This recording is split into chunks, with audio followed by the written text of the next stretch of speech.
There is some terrible acting advice being spread online. I'm Tristan Spohn, an actor most known for playing number 2 in Stranger Things 4. Today I'm gonna react to some terrible acting advice that we found on TikTok.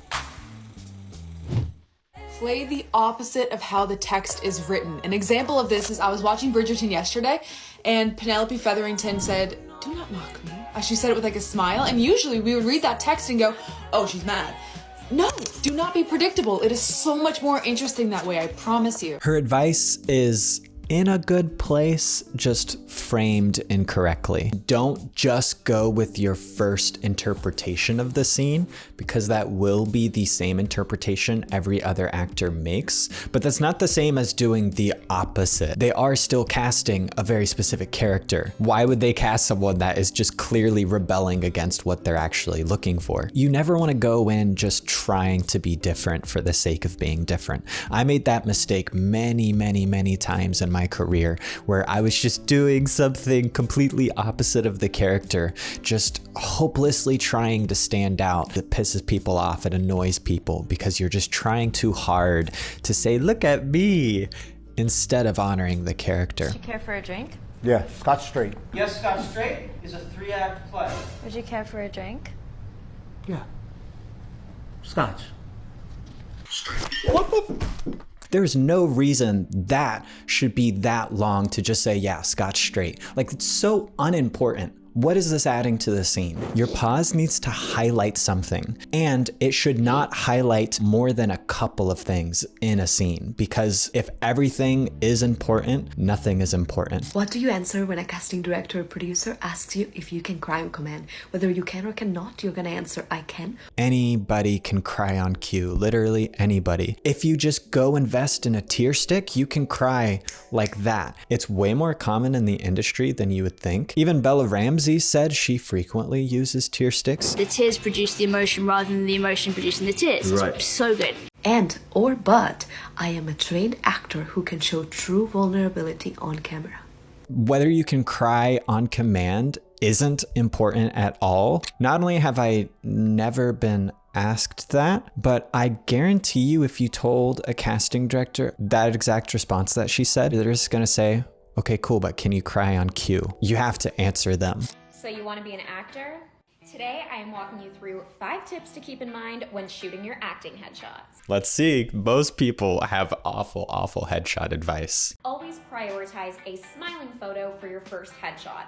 Why? That's the worst advice you can get for headshots, because you're not connected, and you can tell in her eyes she is not connected at all. The key is to know the relationship to the camera. If I'm just looking into the camera trying to look sad, it's gonna look fake and it's gonna be forced. Versus if I'm looking into the camera like it's my best friend that betrayed me when I needed him the most, you're gonna have something raw and authentic come out of me. You're gonna want multiple headshots to represent different ranges and characters you can play, but a really nice smiling. Don't scatter your focus. Identify the 2 primary strengths that contrast each other, and that will show your range more than just random photos. The more options you give someone, the harder it is for them to know the right option to choose. When working on your headshots, you want to make sure you're giving lots of range. So in this final headshot of mine, I'm a lot more serious. This isn't even a headshot. She's not even looking at the camera. You need to look at the camera. That is what allows the person looking at this headshot to actually connect with you. And she's still smiling, so she has 2 smiley headshots. This is just slightly less smiley, but her eyes look the exact same. Literally, these have no differentiation. I didn't mean to roast the crap out of her. I'm just so tired of seeing this awful advice out there. Please go watch my headshot video. It's gonna give you way more context. So that's it then. Oh, come on, man. Oh, hey, how's it going? So this isn't bad acting advice, it's showing what bad actors do. Every beginning actor does this, and it's for 2 reasons. 1, they don't know what to do with their hands, and 2, they just don't have any self-awareness of their body. The thigh clap specifically makes the audio guys hate you, because you will never have any clean audio. If you're setting your book down and it's making noise, don't do it while you're talking, do it after or between the line. If you're an actor or you want to be an actor, this is probably what you're doing wrong. I'm a casting director who hires hundreds, if not thousands, of actors a month. And people don't realize you can't just send any photo in. It needs to be against a blank wall. It needs to be high quality and good lighting.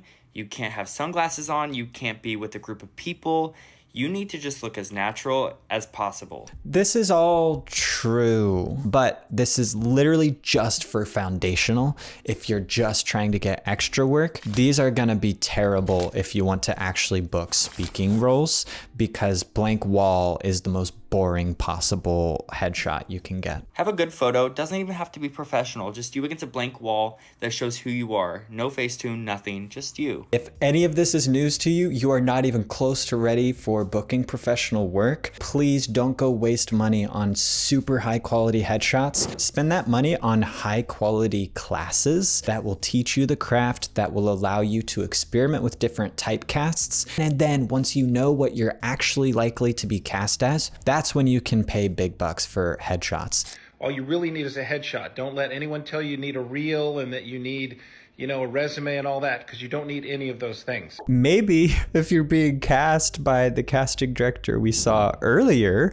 and they're only doing extra roles, but you are never ever gonna get a speaking role with no footage. The hierarchy is they look at actors that have headshot, resume, and reel before they ever even take a look at actors without a reel. Casting directors will get 10,000 submissions per project. So if they don't even get to you before they've gotten overwhelmed with the number of submissions they've gone through because you don't have footage, cool.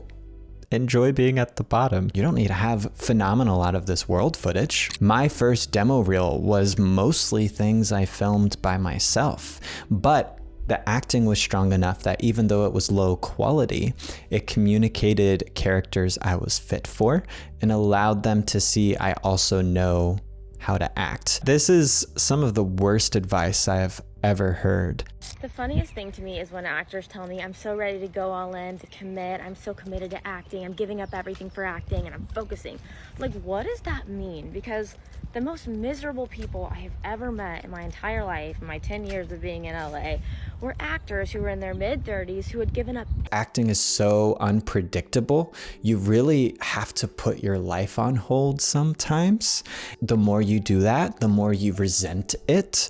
And so it's great practice to let the auditioning process be an addition to your life, not your whole life, and trying to be as proactive in your career as you can, which is what I've been doing with this YouTube channel and with my online acting school, The Acting Lab. This mentality that, like, if I give up a stable job and I work as a waiter, if I give up having friends and hanging out and going out on the weekends, if I give up having a family, if I give up going on vacation with my family so that I can make sure I do auditions. Literally everything in life can be fed into acting because they become experiences for you to draw off of. If all you do is act, if all you do is play pretend, you have nothing to draw off of, and your performances will never have that oomph because they don't have any actual connectedness. I would rather have to change my plan last minute because I've booked something and have it be a little bit crazier, but I'm being financially paid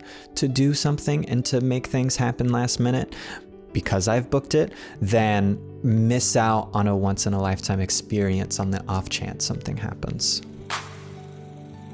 If you ever wondered, do looks actually matter in the craft of acting?